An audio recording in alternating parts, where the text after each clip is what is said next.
Let's begin our task of unlocking mysteries of Christian theology by beginning with the mystery which many faithful Christians ponder and which often perplexes Christians, which has to do with God's omnipotence. If God is all-powerful and perfect just as He is, what difference does it make if we love God or not? That's a very good question. And the first answer which comes to my mind is that traditional Christian theology understands the creation as an outpouring of God's love, the result of the outpouring of God's love. So out of this infinite love of God, then somewhat a byproduct is creation. But God in Himself is always perfect and self-sufficient and, as you said, all-powerful. So within that framework of understanding God, God is in that understanding not in any need of human response. Still, we have the commandment to love God with all our heart and to love our neighbors as ourselves, as we know, the two great commandments.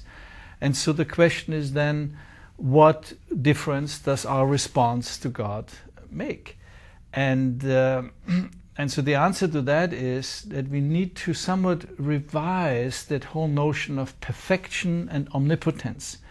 So perfection and omnipotence can only be understood in the view of perfecting the ideal of love between God and human beings. That this is a relationship, a partnership.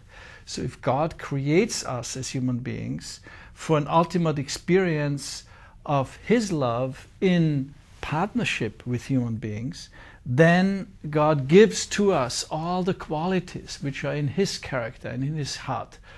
And that means, again, we are created in His image and we reflect in every possible way God's character. I mean, I'm speaking about the original intention, how God intended us to be.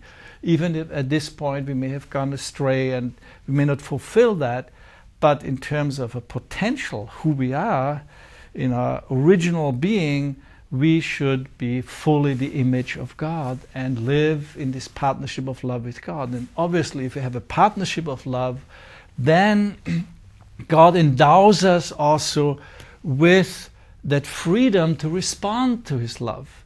So as much as freedom in God to create or not to create as He likes and as He did, and He passed on that quality of freedom to us, that our response to Him could be genuine. There could be a genuine loving response.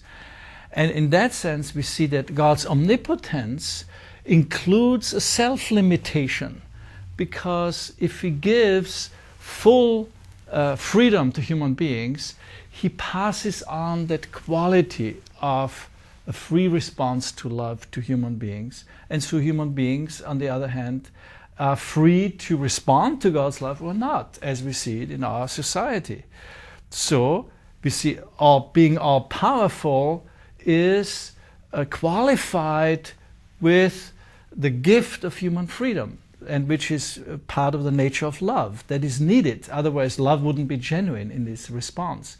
Also, God's perfection has to be understood, that God would seek perfection in the relationship with human beings. So only once the loving relationship between God and human beings is in place and is fulfilled, then God's own perfection is accomplished.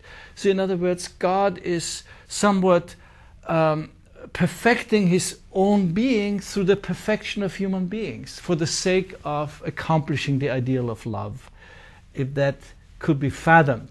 But at least we understand that the mystery of God in relationship to human beings is connected with the mystery of love. And the more serious we are to discover the mystery of love, the more profound answer of our intended relationship with God as we were created is then fulfilled.